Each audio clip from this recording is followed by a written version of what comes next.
성경에 나오는 사람 중에 가장 마음에 드는 사람을 뽑으라고 한다면 아마 다윗이라든지 다니엘, 요셉 같은 인물일 것입니다. 그렇다면 가장 마음에 안 드는 사람은 누구일까? 어쩌면 야곱이 뽑힐 수 있습니다. 믿는 사람들은 대부분의 자녀들의 이름을 성경에 나오는 이름으로 짓는데 야곱이라고 짓는 사람은 거의 못 본 걸 보면 야곱은 인기는 없는 것 같습니다. 야곱은 그리 대수로운 인물은 아닙니다.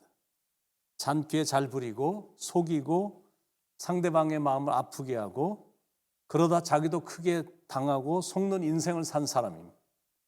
그것뿐만이 아닙니다. 할아버지 아브라함은 He loved his wife Sarah.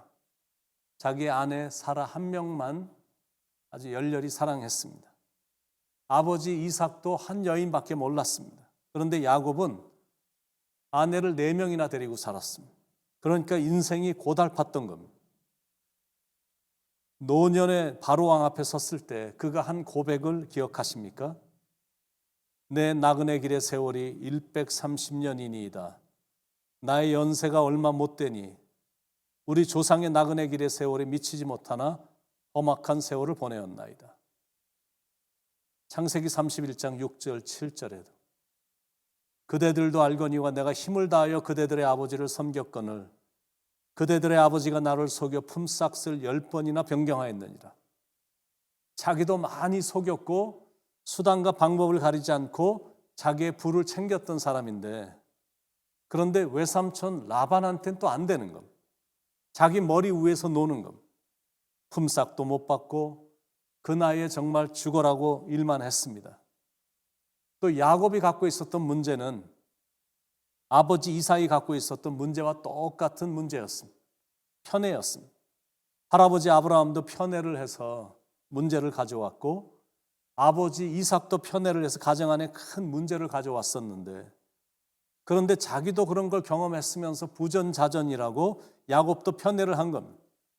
4명의 아내 중에 라헬만 사랑했습니다. 그래서 라헬이 낳은 요셉을 여러 다른 아들보다 더 깊이 사랑을 한 겁니다. 그래서 형들의 시기로 요셉이 애굽의 종으로 팔려갔습니다. 그러니까 야곱은 확실히 문제가 좀 있었던 사람입니다. 그런데 실은 야곱의 인생을 보면서 위로도 많이 받습니다. 이런 사람도 하나님이 택하셔서 크게 축복하시며 쓰셨다면 우리도 크게 쓰임받을 수 있다라는 희망을 보게 됩니다. 아버지 이삭을 속여서 장자권을 탈취한 것으로 인해 형 에사가 화가 나서 야곱을 죽이려 함으로 무서워서 77세에 도망을 가갖고 도피 생활을 시작을 했거든요. 노년에 파란만장한 삶이 시작이 된 겁니다. 부잣집 아들이 졸지에 빈털터리가 됐고 밤에 광야에서 돌베개를 베고 잠을 청하는 처량한 신세가 됐고 피곤함과 공포와 불안감이 이어지고 그러다가 이민자로서 타향살이를 20년간 했습니다. 삼촌 라반의 집에서 20년간 봉사를 했는데 돈도 못 받고 일만 죽어라고 한 겁니다. 38절로 40절에 내가 이 20년을 외삼촌과 함께 하였거니와 외삼촌의 암양들이나 암염소들이 낙태하지 아니하였고 또 외삼촌의 양떼의 순양을 내가 먹지 아니하였으며 물려 찢긴 것은 내가 외삼촌에게로 가져가지 아니하고 낮에 도둑을 맞았든지 밤에 도둑을 맞았든지 외삼촌이 그것을 내 손에서 찾았으므로 내가 스스로 그것을 보충하였으며 내가 이와 같이 낮에는 더위와 밤에는 추위를 무릅쓰고 눈붙일 겨를도 없이 지냈나이다. 참으로 견디기 힘든 고난의 시간을 지냈습니다. 그런데 거기에는 하나님의 뜻이 계셨다라는 것. 라반이 대우를 잘해줘서 삶이 평안했더라면 야곱은 아마 성격상 고향으로 돌아가지 않았을 것입니다. 여러분 안 그랬겠습니까? 왜냐하면 고향에는 자기를 죽이려는 형이 버티고 있는데 굳이 여기도 좋은데 그런 위험한 고향으로 갈 필요가 없는 겁니다. 그리고 또 하나는 베델로 올라가다가 세겜에 머물렀는데 거기서도 올라갈 생각을 안 했었는데 딸 디나 사건이 일어났기에 베델로 올라간 거거든요. 성격상 스스로는 하나님의 언약을 따라갈 사람이 아니었는데 상황이 그렇게 전개가 되는 것. 그래서 야곱이 가나안으로 올라갔습니다. 그건 하나님의 언약 때문입니다. 하나님과 맺은 언약이 야곱의 일생을 이끌고 있음을 볼 수가 있는 겁니다. 이번에도 때가 되니까 하나님께서 야곱에게 나타나셔서 베델의 언약을 상기시키십니다. 13절에 나는 베델의 하나님이라 내가 거기서 기둥에 기름을 붓고 거기서 내게 서원하였으니 지금 일어나 이곳을 떠나서 내 출생지로 돌아가라 하셨느니라. 지금 하나님께서 야곱을 끌어올리시는 겁니다. 야곱의 상황이 형통하고 번성하고 좋았다면 하나님 말씀에 순종을 했겠느냐라는 거예요. 하나님, 저는 여기가 좋습니다. 여기가 좋사오니 여기서 가족들과 행복하게 살게 해주세요. 뭐 그랬겠죠. 그런데 워낙 삶이 고통스러우니까 떠나기로 마음을 먹었던 거고 가족들도 여기 있다가는 자기들도 아무것도 못 건지겠다라는 생각이 들었기 때문에 온 가족이 함께 떠나게 된 겁니다. 야곱은 고난 때문에 그나마 하나님의 사람으로 빚어졌습니다. 그렇다면 고난은 확실히 사람을 겸손하게 만들어주는 겁니다.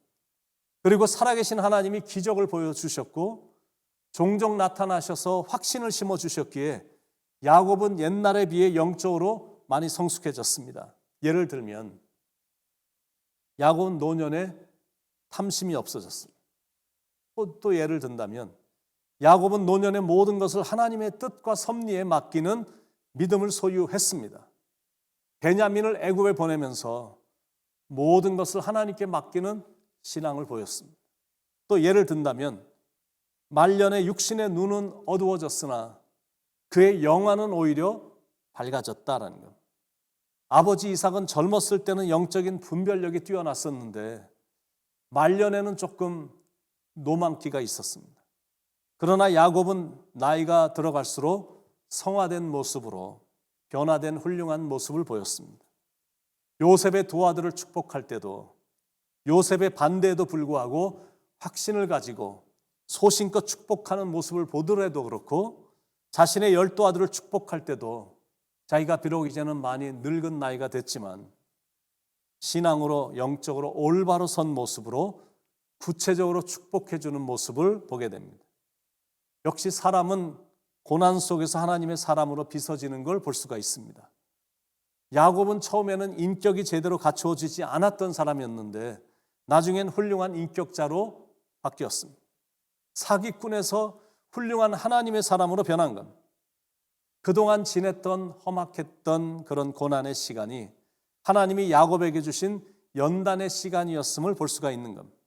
그래서 성경은 고난이 나쁘지 않다, 고난이 오히려 유익하다라고 말하는 겁니다. 확실히 시간이 지나고 나면 내 인생에 고난이 그때 있었던 게 참 좋았구나라고 느껴지거든요. 그렇다면 때때로 고난이 있을 수 있는 모범도 해볼 만한 겁니다. 우리 모두는 정든 고향 우리의 조국 한국을 떠나 이민자가 됐거나 유학생이 됐습니다. 이거는 정말로 쉽지 않은 결정이었지만 모험을 각오하고 미국에 온 겁니다. 역시 과정은 힘들었지만 고난을 잘 이긴 이민자들은 미국 오기를 참 잘했구나라고 생각을 합니다.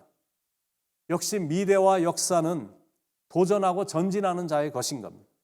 그냥 현재에 만족하는 사람들, 과거만 유난히 따지는 사람들은 지금은 어떨지 몰라도 조금 지나면 다 후회하거든요. 그런데 지금은 조금 힘들어도 미래를 바라보고 전진하는 사람들은 나중에 보면 삶의 수준이 다른 사람들과 완전히 달라져 있음을 보게 되는 겁니다. 그러니까 고난이란 나에게 주어진 십자가입니다. 그거는 피하면 피할수록 무거워집니다. 그러나 올 테면 와봐라 생각하고 담대하게 그 짐을 지고 나가면 그 고난의 짐은 점점 가벼워집니다. 주님께서 부활의 영광으로 승화시켜 주시기 때문입니다. 그러므로 여러분을 향한 하나님의 계획과 약속도 하나님께서 빈틈없이 이루고 계심을 사랑하는 여러분은 믿으시기 바랍니다. 우리에게 중요한 건 하나님의 뜻을 분별하는 겁니다. 그리고 변함없이 하나님의 인도하심을 따라 사는 겁니다. 비록 온 가족을 데리고 몰래 도망을 감으로 장인 라반이 형제들과 쫓아왔지만 그런데 그 전날 밤 하나님이 라반에게 꿈에 나타나셔서 삼가 야곱에게 이런저런 말을 하지 말라고 경고까지 해주셨거든요. 20절로 24절에 야곱은 그 거취를 아람 사람 라반에게 말하지 아니하고 가만히 떠났더라. 그가 그의 모든 소유를 이끌고 강을 건너 길르앗산을 향하여 도망한 지 3일 만에 야곱이 도망한 것이 라반에게 들린지라 라반이 그의 형제를 거느리고 7일 길을 쫓아가 길르앗산에서 그에게 이르렀더니 밤에 하나님이 아람 사람 라반에게 현몽하여 이르시되 너는 삼가 야곱에게 선악간에 말하지 말라 하셨더라. 여러분 느껴지는 게 있으시죠? 하나님께서는 약속한 것을 이루시기까지는 떠나시지 않으신다. 하나님이 책임져 주신다. 그런 교훈입니다. 그래서 야곱도 깨달은 건 죽어라고 이래서 돈을 모아봤자 인생이란 하나님이 지켜주시지 않으시면 아무것도 아니다. 그런 교훈을 받은 것. 여러분 하나님이 함께 하시지 않는 인생은 결국 빈손일 수밖에 없는 것. 그러므로 우리는 여호와께 돌아가는 거예요. 방황을 그치고 탕자처럼 아버지에게 돌아가는 것. 고향으로 돌아가는 것. 그런 마음으로 오늘도 여호와께 돌아가셔서 거기서 거하시기 바랍니다. 왜냐하면 여호와 곁에 있는 것이 여호와 품에 있는 것이 제일 좋고 안전하기 때문에 그렇습니다. 오늘도 여호와의 품에서 주님과 함께 안전하고 평안하고 행복한 하루를 살아가시길 축원을 드립니다. 기도하겠습니다. 하나님과 멀어지는 인생이 아닌 야곱이 나이가 많이 많아지면서 점점 더 하나님께 가까이 오고 하나님 곁에서 신앙생활을 한 성숙한 사람이 된 것처럼 자꾸 하나님 곁을 떠나려고 하지 말고 여호와께 돌아가는 심정으로 여호와 앞에서 생활하고 여호와 앞에 찾아와 기도하고 하나님을 찬양으로 높여드리는 그런 삶을 살아가서 그 인생이 좋고 또 평안하고 안전하게 거하고 행복하게 살아가는 삶이 될 수 있도록 사랑하는 성도님들을 축복해 주시옵소서. 오늘도 우리와 함께해 주실 줄로 믿고 감사를 드리며 사랑이 많으신 예수님의 이름으로 간절히 기도드립니다. 아멘.